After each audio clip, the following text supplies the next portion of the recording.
this rug will be 4 foot wide and 6 foot long.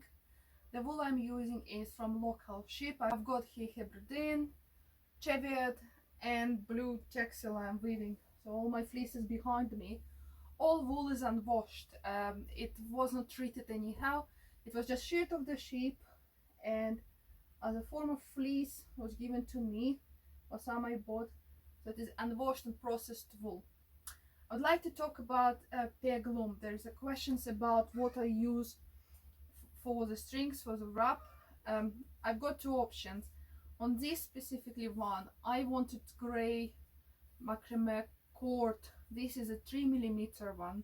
When I made my peg loom, I will just pull this peg. The hole in the peg through which this cord goes is 3mm. So I've drilled it on a 3mm drill. And before I used 2mm white butcher's cotton string, which is really tough. You can't really split it easily. So these two I would recommend. I got them from Amazon, and that is where I usually get all my strings, all my cottons. Weaving process is pretty easy. This is a very basic loom.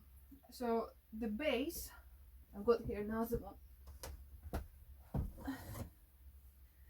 The base has holes through which go pegs.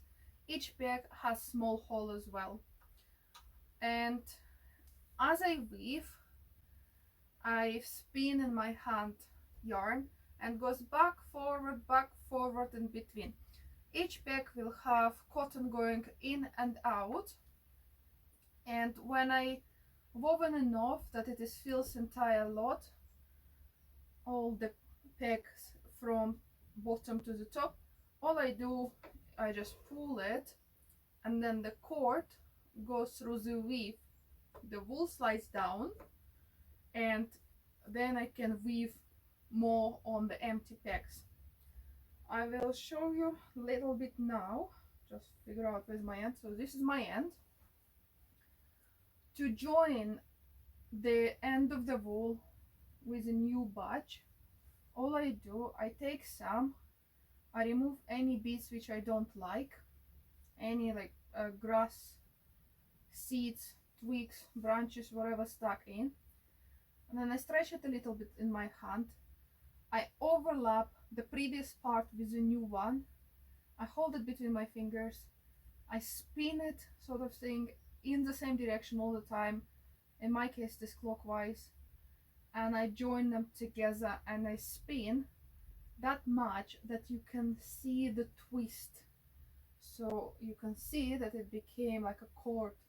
And then you go in, out, round your pegs. And when you reached the end of this piece, you can take some more. So I'll take the lighter color now. So again, look around, pretty clean.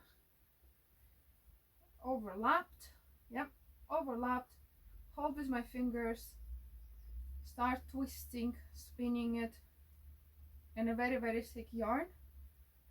Stretch a little as I go. I try all the time to keep the same thickness, so entire rug pretty same thick throughout, and then I twist as I go. I've got it as a habit after years of doing it.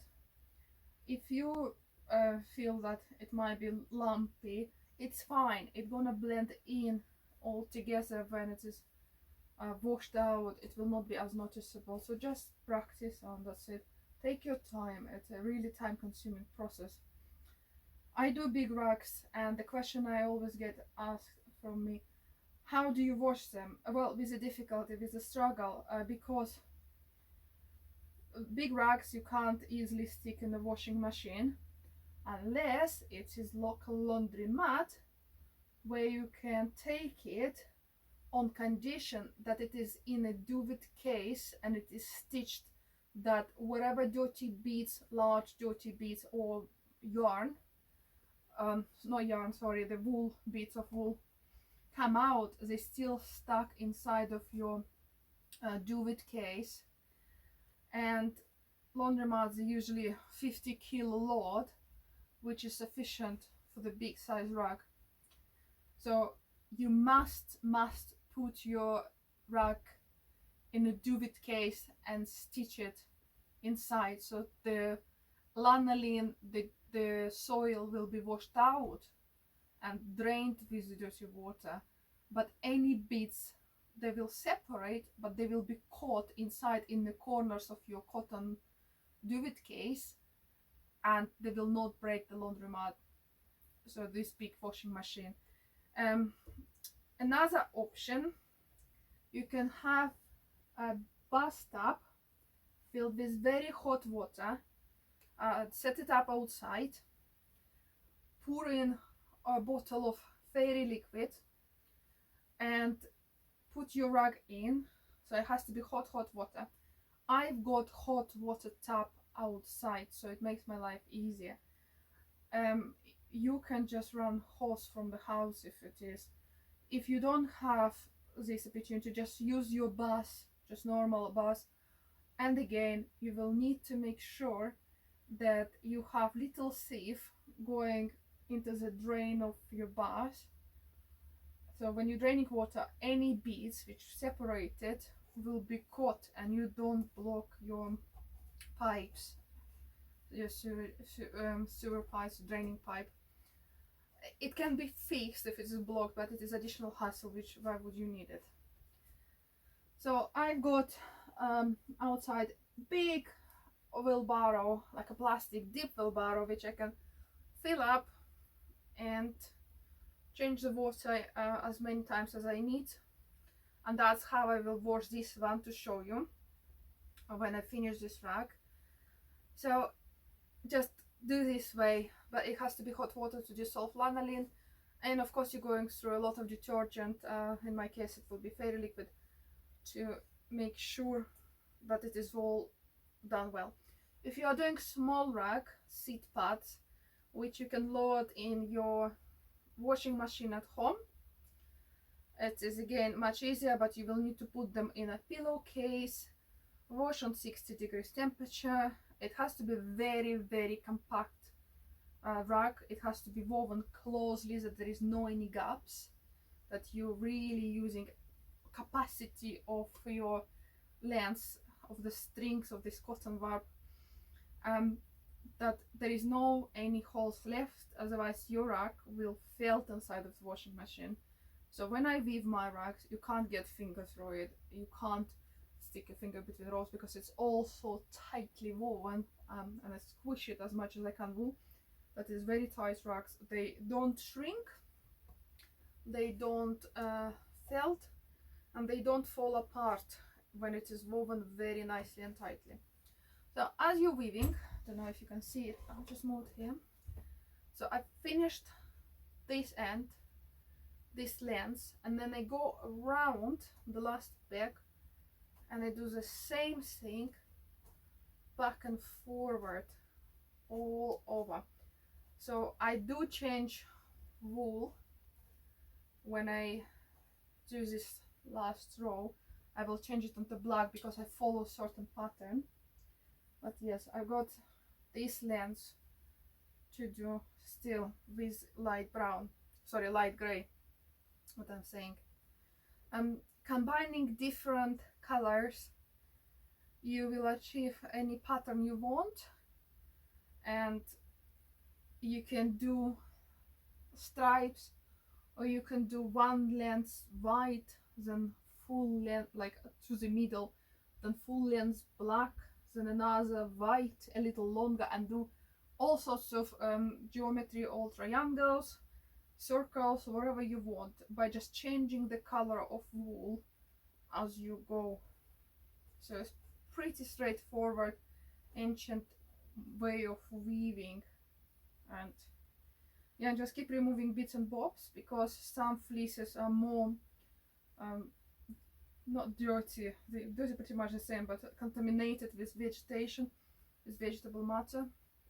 And make sure when you spin that you don't leave anything what you can feel with your fingers, because otherwise you will feel it after when you stand on the rug on a seemingly clean rug, but full of spikes would not be much fun to stand. So yeah.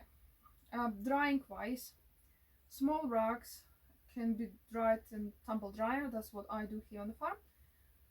Big rugs can be dried on the sun or in a shed under the roof when it is rainy. So yeah, it takes time. I can tell you for sure. To dry out rug probably takes longer than to actually make it. So at least a week and a half, 2 weeks in winter. In summertime, no problem. It's like one day, all done. In winter time, it's, oh my god, it takes so much time to dry rug. Any marks from dye which farmers use to mark sheep fleeces, to mark sheep, they dye their fleeces. Like I've got pink here and on some fleeces blue. Normally they wash out, no problem at all. So there is some fancy dye I had which had a little bit of glitter in it. I didn't even bother because it's like a glue. So it looks quite fancy, pretty. Maybe someone's kids done it, but yeah, I don't bother. I just discard that wool. Right. So I'm almost done this lens, and again you can see that there is a blue dye here. Looks quite pretty, but unfortunately, or fortunately for some, it would wash off, so fleece is not wasted. Can just leave it as normal now, and then wash it out in hot water with fairy liquid when I do my washing. So right, the distance between my pegs, I didn't cover it. I do distance, like on this rug, this distance is about 1.5 centimeters, so half an inch between the pegs. So from the middle of the peg to another middle of the peg is 2.5 centimeters. So I've finished this line. Now I have change of color. I've got here Hebridean fleece. I take a patch of it. Look about any spikes? No, fantastic. So just stretch it a little, make it prettier. Again, I take this end, I overlap. Just move it so you could definitely see. So I overlap two together, old and new. I stretch it and I twist it at the same time, so it will be more or less even yarn. So I've done this piece just together. So, and there it is. I started weaving in another color. So I need 3 lines with black, and then it will be white. Then it will be 4 lines with white, and then it will be black again, then it will be gray. So, and it's sort of pattern I follow. You can draw the pattern you want to follow. I just know the numbers in my head because I have an idea what I want to achieve. But yeah, you can experiment. Take a pencils and in color, draw the pattern first, decide what you want to do, and then already start weaving. Okay.